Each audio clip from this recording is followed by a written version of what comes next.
आज हम जानेंगे प्रकाश से संबंधित जो वर्ड है, जैसे कि परावर्तन, अपवर्तन और परिकिरणन और वर्ण विक्षेपन। क्या होता है ये सब? परावर्तन क्या है? परावर्तन रिफ्लेक्शन, आवर्तन मतलब किसी सतह से टकराकर वापस लौटना प्रकाश को। यहाँ पर लिख सकते हैं प्रकाश की किरण का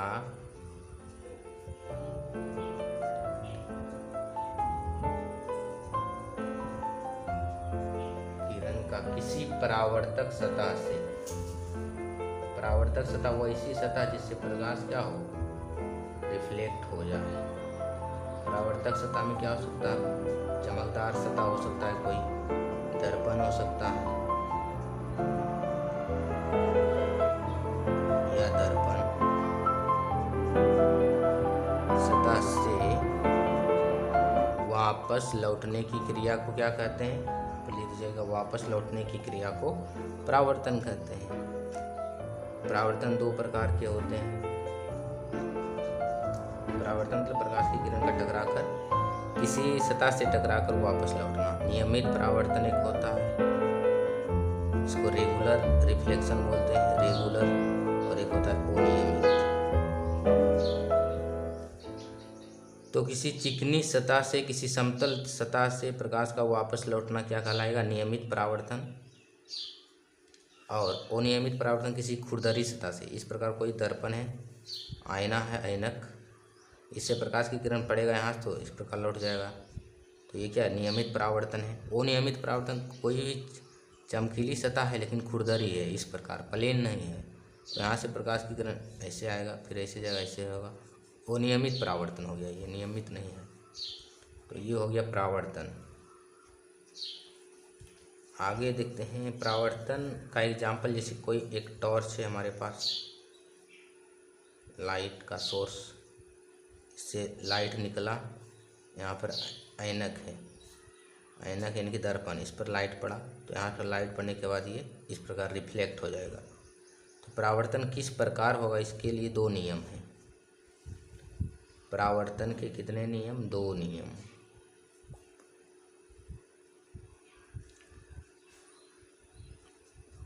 परावर्तन के दो नियम हैं। कौन कौन से दो नियम हैं और इसके प्रतिपादक कौन है? परावर्तन का नियम किसने दिया? यूक्लिड ने। ग्रीक गणितज्ञ हैं, फिजिक्स भौतिकवेत्ता भी हैं यूक्लिड, इन्होंने ही दिया परावर्तन के नियम। पहला नियम है कि आपतित किरण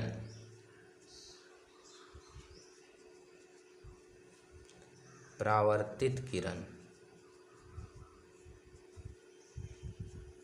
तथा आपतन बिंदु पर डाला गया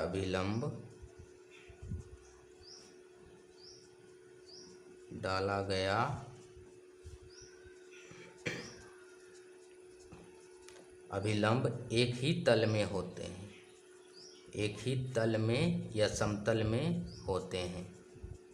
इसका कहने का क्या अर्थ हुआ? सिंपल सा मतलब है, मान लिया जाए एक लेजर लाइट है, ठीक है, लेजर लाइट है या टॉर्च भी बोल सकते हैं, कुछ भी है।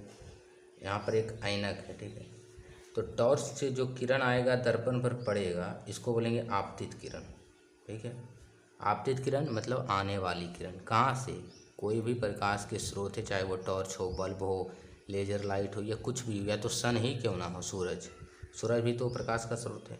वहाँ से जो किरणें आएगी दर्पण पर या किसी परावर्तक सतह पर पड़ेगी, तो वहाँ से जिस बिंदु पर पड़ेगी उसको आपतन बिंदु बोलेंगे, आपतित किरण आने वाली किरण, और जिस बिंदु पर वह परावर्तक सतह पर पड़ती है उसे आपतन बिंदु कहेंगे। और उस बिंदु से फिर रिफ्लेक्ट होने के बाद, परावर्तित होने के बाद जो किरण बनती है उसको परावर्तित किरण बोलते हैं। यानी कि दर्पण से टकरा कर, दर्पण या तो कोई परावर्तक सतह से टकरा कर वापस लौटने वाली किरण को परावर्तित किरण बोलेंगे, रिफ्लेक्टेड रे, इसको बोलेंगे इंसिडेंट रे। तो परावर्तित किरण, आपतित किरण, परावर्तित किरण तथा आपतन बिंदु पर जो अभिलंब रहेगा 90 डिग्री पर, ये 90 डिग्री यहाँ भी है, 90 डिग्री यहाँ भी है, तीनों एक ही तल में है, तीनों एक ही तल में है। यहाँ पर तल तो एक ही तल किसको बोलते हैं? जिसमें दो डायमेंशन हो, समतल या तल। तल किसको बोलेंगे? तल प्लेन बोलिए या समतल बोलिए, इसको इंग्लिश में प्लेन बोला जाता है।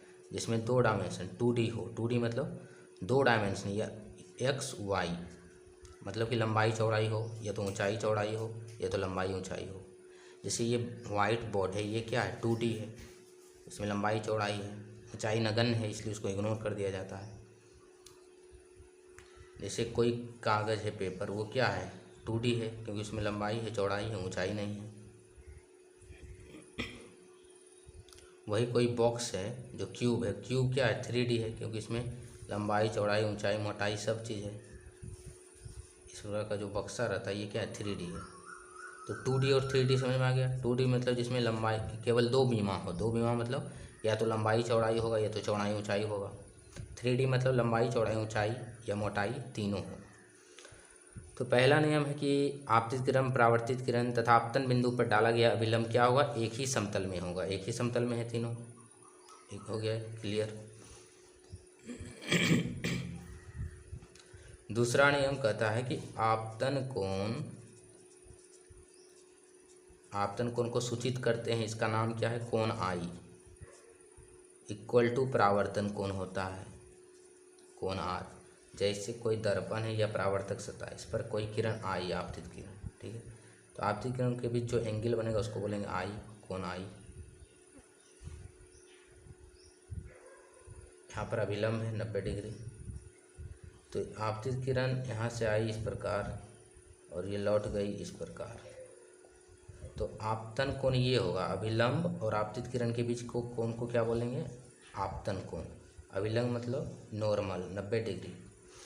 तो इसके और आपतित किरण के बीच के कोण को आपतन कोण बोलेंगे, और इसके यानी कि परावर्तित किरण और अभिलंब के बीच को परावर्तन कोण कहेंगे। दोनों बराबर होगा। कहने का मतलब सिंपल सा हुआ कि हमारे पास मान लेते हैं कोई ऐनक है, मिरर है, दर्पण।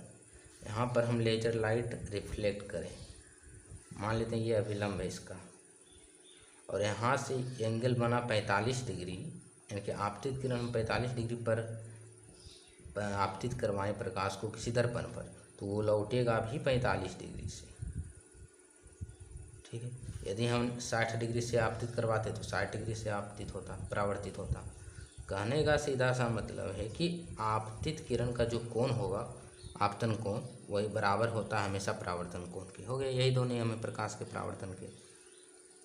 कोई भी चीज़ चमकता है उसका एग्जाम्पल है प्रकाश का परावर्तन। जैसे कि कोई पॉलीथीन है चमकदार, बाज़ार वगैरह में हम जाते हैं तो वहाँ पर चमकदार सतह दिखाई पड़ती है, तो उसका क्या कारण है? कोई भी चीज़ जो चमक है, चमक के पीछे का कारण परावर्तन ही है, प्रकाश का लौटना।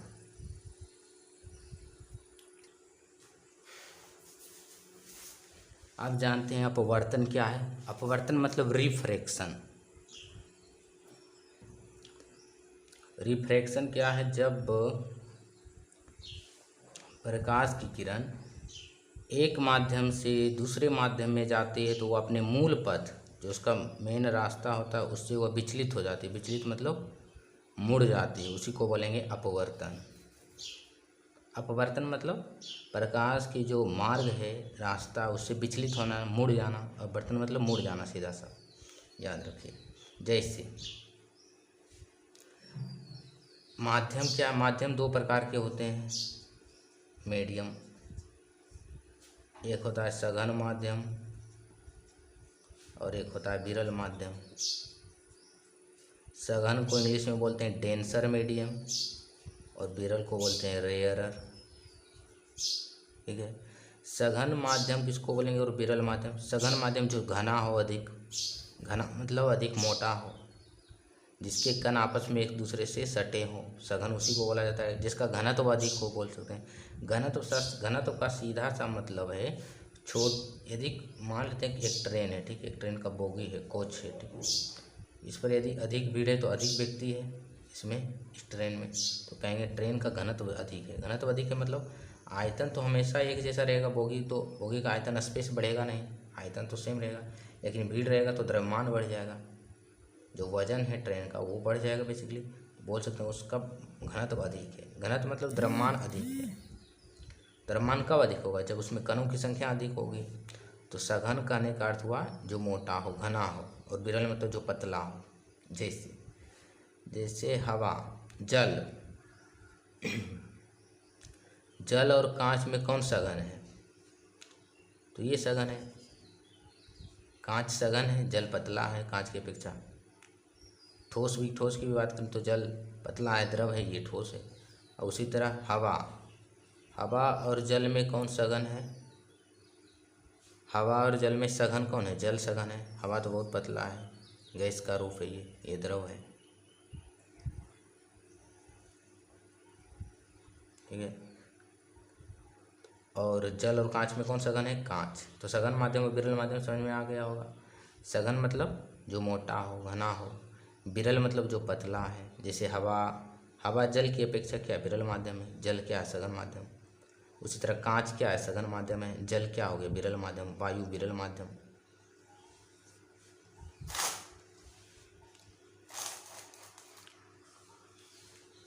तो अपवर्तन क्या है? जब प्रकाश की किरण एक माध्यम मतलब कोई दूसरा माध्यम, जैसे वायु से जल में जा रही है, तो उसका जो पथ है, रास्ता है, वो मुड़ जाती है, चेंज हो जाती है, उसी को बोलते हैं अपवर्तन।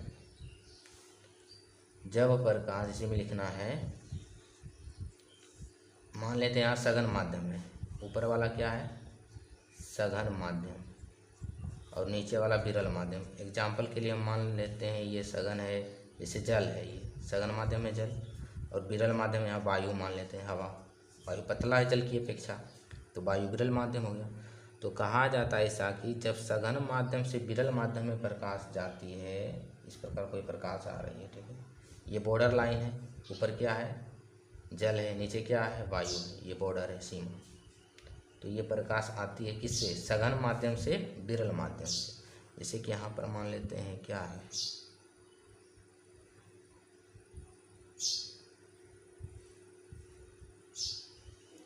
ऊपर में मान लेते हैं पानी है रखा हुआ, ऊपर में क्या है? जल, और जल के नीचे यहाँ पर है वायु, ठीक है। और यहाँ से प्रकाश की किरण आ रही है जल से, यानी कि सघन माध्यम से विरल में जाएगी वायु में, तो क्या होगा? ये अभिलंब मान लेते हैं, नॉर्मल है अभिलंब।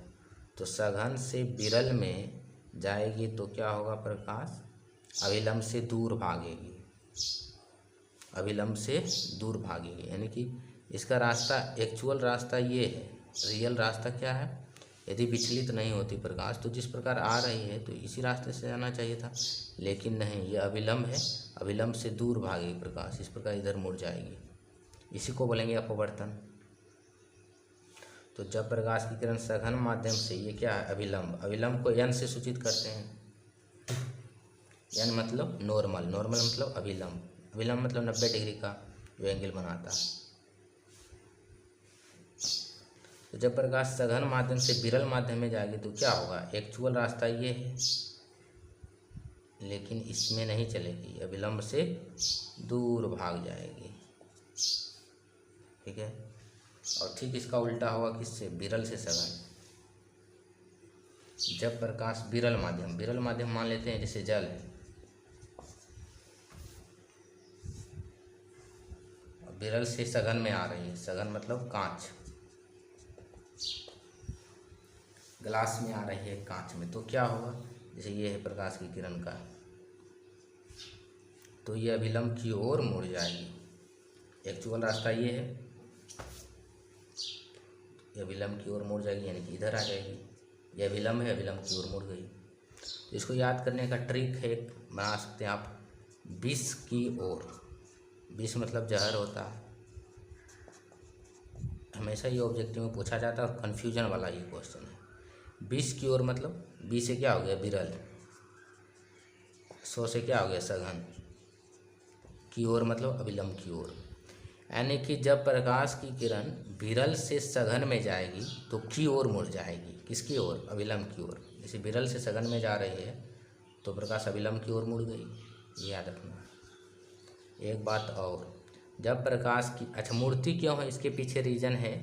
जब प्रकाश की किरण, इसका स्पीड चेंज हो जाता है, विरल से सघन में जा रही है, यानी कि विरल है यहाँ पर तो हल्का है, प्रकाश की गति तेज होगी, और सघन में जाएगी तो कम हो जाएगी। सिंपल सा बात है। कोई आदमी जैसे कि दौड़ रहा है सड़क पर, और एक व्यक्ति सड़क पर दौड़ते दौड़ते आ गया बालू पर दौड़ते दौड़ते नदी में, तो इसका स्पीड क्या होगा, कम हो जाएगा। उसी प्रकार यहाँ पर होता है, विरल में कम घनत्व है तो प्रकाश की चाल अधिक है, यहाँ अधिक घनत्व बढ़ गया तो प्रकाश की चाल बढ़ गई। प्रकाश की चाल बढ़ने से इसका जो दिशा है वो चेंज हो जाता है, तो ये इधर आ जाएगी, कांच की अभिलंब की ओर मुड़ जाएगी। अच्छा, प्रकाश के परावर्तन के उदाहरण क्या है, इसके एग्जाम्पल कुछ देख लेते हैं। ये क्वेश्चन पूछा जाता है, पानी में डूबी छड़ी का तिरछा दिखाई पड़ना। जैसे कोई पानी, इसमें हम छड़ी डुबा देंगे तो इस प्रकार कुछ तिरछा दिखाई पड़ेगा ये, तो एक एग्जाम्पल ये हो गया। जल में डूबी सिक्के का ऊपर दिखाई पड़ना, जैसे एक पानी यहाँ पर सिक्का डूबा है यहाँ पर, लेकिन दिखाई पड़ेगा यहाँ पर। और क्या है इसका उदाहरण, तारों का टिमटिमाना, इम्पोर्टेंट है ये। तारों का टिमटिमाना किसका उदाहरण है, प्रकाश का अपवर्तन, क्योंकि तारा पृथ्वी से बहुत दूर पर होता है वहाँ पर, और वहाँ से जो तारा क्या है, तारा की खास बात है कि ये प्रकाश उत्सर्जित करती है। सूर्य भी एक तारा है। तारा किसको बोलते हैं, जो ऊष्मा और प्रकाश निकालती है, देती है, उत्सर्जित करती, तारा है। तो बहुत 1000 किलोमीटर दूर है पृथ्वी से, तो आने के बाद इसका माध्यम हो जाता है वायु माध्यम बहुत सारा, तो लंबी दूरी और माध्यम चेंज होता है तो अपवर्तन हो जाता है, इसलिए तारा टिमटिमाते हुए दिखाई पड़ता है। जिस तरह परावर्तन के 2 नियम थे उसी तरह अपवर्तन के 2 नियम हैं, और इसे स्नेल का नियम भी कहते हैं। अपवर्तन के दूसरे नियम को स्नेल का नियम कहते हैं, क्योंकि यह जो नियम है स्नेल साहब ने दिया था। स्नेल नाम है वैज्ञानिक का। जिस तरह परावर्तन को यूक्लिड ने दिया उसी तरह अपवर्तन को किसने दिया, स्नेल ने। तो पहला उसी तरह है जिस प्रकार परावर्तन से संबंधित है कि आपतित किरण, अपवर्तित किरण तथा विलंब तीनों एक ही तल में होंगे। जैसे इस प्रकार आपतित किरण आया, मुड़ गया इधर, मान लेते हैं ये विरल से सघन में आया तो मुड़ गया विलंब की ओर, तो ये हो गया आपतित किरण, ये हो गया यहाँ से मुड़ने के बाद अपवर्तित किरण, और ये अभिलंब, तीनों क्या है, एक ही तल में है। दूसरा नियम, आपतन कोण की जया। जैसे मान लेते हैं प्रकाश से ऊपर वाला माध्यम है विरल और नीचे वाला है सघन, तो प्रकाश की किरण विरल से सघन में जाएगा तो क्या है, ट्रिक विष की ओर चले हम, विष की ओर, विष मतलब जहर होता है, पॉइजन। विरल से सघन की ओर यानी कि अभिलंब की ओर मुड़ जाएगी, अभिलंब की ओर मुड़ गई। तो क्या कहता है कि आपतन कोण की जया, आपतन कोण कौन हो गया यहाँ पर, ये कोणाई, और अपवर्तन कोण की जया, अपवर्तन कोण कौन हो गया, ये कोणार। दोनों का रेशियो, जया का, जया किसको बोलते हैं, को जया, साइन बोलते हैं। जया को इंग्लिश में क्या बोलते हैं, साइन। यानी कि आपतन कोण की साइन एवं अपवर्तन कोण की साइन, साइन थीटा वगैरह 10 में पढ़े होंगे आप मैथ में। साइन थीटा लंब बटे कर्ण होता है, लंब बटे कर्ण के अनुपात को क्या बोलते हैं, साइन थीटा। तो इसका साइन आई और इसका साइन आर का अनुपात क्या होगा, साइन आई बटे साइन आर इक्वल टू एक स्थिरांक होगा या नियतांक, जिसको बोलते हैं अपवर्तनांक। इस स्थिरांक को ही क्या बोलते हैं, अपवर्तनांक। अपवर्तनांक को इंग्लिश में बोलते हैं रिफ्रैक्टिव इंडेक्स, RI। अपवर्तनांक का एक और दूसरा होता, अपवर्तनांक को सूचित करते हैं n से, इस प्रकार n से, n इक्वल टू C/V होता है। C मतलब निर्वात में प्रकाश की चाल और उस माध्यम में प्रकाश की चाल।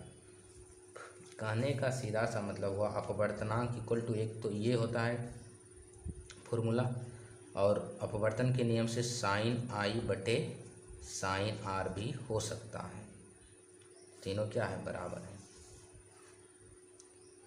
आपतन कोण की कोजया भी इसको बोलते हैं, और इसको अपवर्तन कोण की कोजया का अनुपात एक स्थिरांक अचर होता है जिसे अपवर्तनांक कहते हैं, और इसे स्नेल का नियम कहते हैं। स्नेल का नियम लिखें, ऐसा क्वेश्चन आ जाए 2 नंबर में तो क्या लिखेंगे, आपतन कोण की प्रकाश के अपवर्तन के दूसरे नियम के अनुसार आपतन कोण की कोज्या एवं अपवर्तन कोण की कोज्या का अनुपात एक स्थिरांक होता है जिसे अपवर्तनांक कहते हैं। इसे ही स्नेल का नियम कहते हैं। जैसे मान लेते हैं एक ऑयल है, तेल में प्रकाश की चाल या वेग 2 × 10⁸ मीटर प्रति सेकेंड, ठीक है। 1 सेकेंड में इतना मीटर चल जाती है प्रकाश। तो इसका अपवर्तनांक निकालना है तेल का, तो कैसे निकालेंगे, इस फॉर्मूला से निकाल सकते हैं। n मतलब अपवर्तनांक C/V। सी क्या है, निर्वात में प्रकाश की चाल कितनी होती है, 3 × 10⁸ मीटर प्रति सेकेंड। तो 3 × 10⁸ मीटर प्रति सेकेंड निर्वात में, और तेल में दिया गया है 2 × 10⁸। कैंसिल, 3/2 यानी कि 1.5 मीटर प्रति सेकेंड हो मीटर प्रति सेकेंड तो कट जाएगा। अपवर्तनांक का कोई मात्रक नहीं होता क्योंकि ये स्थिरांक है, अचर है। तो ये हो गया क्लियर। परिकीर्णन क्या है, परिकीर्णन इसको इंग्लिश में बोलते हैं स्कैटरिंग। जैसे ये सूरज है, क्या है ये सूरज, और ये हमारा पृथ्वी है। तो पृथ्वी के बाहर क्या है, वायुमंडल है। वायुमंडल में बहुत सारी गैस है, धूल कण है, धूल कण प्रदूषक बहुत सारा है। तो जब सूर्य की किरणें इस वायुमंडल पर आती है तो क्या होता है, इस धूल कणों के द्वारा टकरा के इसका दिशा चेंज हो जाता है, इस प्रकार इधर उधर फैल जाएगी। यानी कि प्रकाश का किरण का फैलना ही क्या कहलाता है, परिकीर्णन कहलाता है। किसके कारण, प्रकाश की किरण का किसी धूल कण या छोटे कणों के द्वारा फैलने की प्रक्रिया को क्या बोलते हैं, छितराने की प्रक्रिया को परिकीर्णन कहते हैं। क्या डेफिनेशन लिख सकते हैं, प्रकाश की किरणों का किसी माध्यम के कणों द्वारा बिखेरने की प्रक्रिया को प्रकाश का परिकीर्णन कहते हैं। जैसे क्या होता है, इसका एग्जाम्पल हो जाएगा परिकीर्णन का, सूर्योदय और सूर्यास्त के समय सूर्य का लाल दिखाई पड़ना। क्यों दिखाई पड़ता है, जैसे ये पृथ्वी है, यहाँ पर सूरज है। सूर्योदय और सूर्यास्त के समय पृथ्वी और सूरज के बीच अधिकतम दूरी होती है, क्षैतिज पर है। इस प्रकार अधिकतम दूरी होने के कारण सूर्य में तो 7 रंग है, लेकिन 7 रंगों में सबसे अधिक तरंगदैर्घ्य किसका है, लाल का। और बाकी जितना भी रंग है ये वायुमंडल में ही परिकीर्णित हो जाता, फैल जाता है, हमारी आँख तक नहीं पहुँच पाता है पृथ्वी तक। तो इसलिए सूर्य हमको लाल दिखाई पड़ता है, क्योंकि लाल रंग का तरंगदैर्घ्य अधिक होने के कारण उसकी तीव्रता अधिक होती है और वो पृथ्वी तक पहुँच पाती है। आकाश का रंग नीला भी दिखाई पड़ता है, किसके कारण, परिकीर्णन के कारण, क्योंकि ब्लू रंग का परिकीर्णन अधिक होता है, क्योंकि उसका तरंगदैर्घ्य कम होता है। जिस रंग का तरंगदैर्घ्य मतलब अधिक दूरी तक जाने की क्षमता कम होती है, उसका परिकीर्णन अधिक होता है, वो वहीं पर फैल कर रह जाता है। तो परिकीर्णन का 2 उदाहरण, सूर्योदय में सूर्यास्त के समय सूर्य लाल दिखाई पड़ना और आकाश का रंग नीला दिखाई पड़ना। आकाश का रंग नीला इसलिए दिखाई पड़ता है, जिससे ये समझिए आप, जैसे ये है सन और ये है पृथ्वी, ठीक है, और ये है वायुमंडल।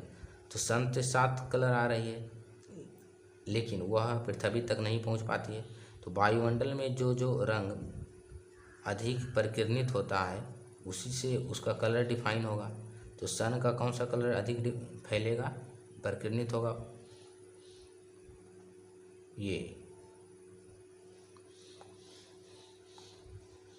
ब्लू। नीला रंग का परिकीर्णन अधिक होता है, और नीला रंग का एक और खासियत है कि यह मनुष्य के आँख के लिए अधिक सेंसिटिव है। नीला रंग मानव नेत्र के लिए सेंसिटिव है, यानी तुरंत दिखाई पड़ जाएगा ये नीला रंग।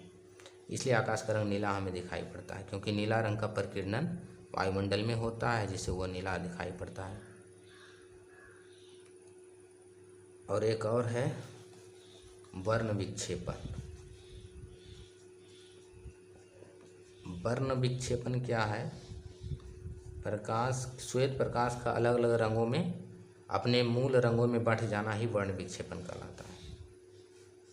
इसको इस प्रकार देख सकते हैं, ये प्रिज्म है। प्रिज्म में टोटल 5 सतह होते हैं, 3 आयताकार, 2 त्रिभुजाकार। तो प्रिज्म से सूर्य की प्रकाश या कोई लाइट श्वेत प्रकाश जा रहा है तो प्रिज्म से अपवर्तन होगा। क्यों अपवर्तन होगा, क्योंकि इधर विरल माध्यम है वायु, इधर सघन माध्यम है। तो अपवर्तन के बाद ये इस प्रकार आधार की ओर मुड़ जाती है और ये बेसिकली मुड़ती है 7 रंगों में विभक्त हो जाती है। 1 2 3 4 5 6 7, जिसको बोलते हैं भिवजियोर, भिव गयोर। बी से वायलेट यानी बैगनी, इंडिगो, जामुनी, ब्लू नीला, ग्रीन मतलब हरा, पीला, या तो हिंदी में लिख सकते हैं बैजानीह पिनाला, बैजानीह पिनाला, या इंग्लिश में भिवजियोर। 2 ट्रिक है इसका याद करने का। यानी कि जब श्वेत प्रकाश को या सूरज की किरणों को प्रिज्म पर आपतित करवाया जाता है तो अपवर्तन के बाद वह 7 रंगों में विभक्त हो जाती है, जिसे वर्ण विक्षेपण कहते हैं। वर्ण विक्षेपण क्या है? इंग्लिश में इसको बोलते हैं dispersion of light. Dispersion of light. जब श्वेत प्रकाश को किसी प्रिज्म पर आपतित करवाया जाता है तो अपवर्तन के बाद वह 7 रंगों में विभक्त हो जाती है। इस प्रक्रिया को वर्ण विक्षेपण डिस्पर्सन कहते हैं। और ये 7 रंगों में आधार की ओर कौन सा रंग रहता है? वायलेट, बैगनी, जामुनी, नीला, हरा, पीला, नारंगी, लाल, भिवगयोर। Violet, indigo, blue, green, yellow, orange, red. तो लाल रंग का जो विचलन है, विक्षेपण सबसे कम होता है। क्यों? क्योंकि इसका तरंगदैर्घ्य अधिक है और सबसे कम तरंगदैर्घ्य है बैगनी का, इसलिए इसका होता है। और ये जो 7 रंगों की एक पट्टी हमें प्राप्त होती है इसको वर्णपट कहेंगे, स्पेक्ट्रम। 7 रंगों की जो पट्टी एक पर्दा पर मिलता है हमें, उसको क्या बोलेंगे? स्पेक्ट्रम। हो गया क्लियर? तो तीनों, आई होप तीनों वर्ड जो शब्द है, परावर्तन, अपवर्तन, वर्ण विक्षेपण, ये समझ में आ गया होगा। वर्ण विक्षेपण का अच्छा उदाहरण है इंद्रधनुष। इंद्रधनुष का बनने का कारण 4 कारण है। सबसे इम्पोर्टेंट कारण इसका वर्ण विक्षेपण, अपवर्तन भी होता है, परावर्तन भी होता है और पूर्ण आंतरिक परावर्तन भी होता है। ये चारों रीजन रिस्पॉन्सिबल है इंद्रधनुष बनने के पीछे। ठीक है।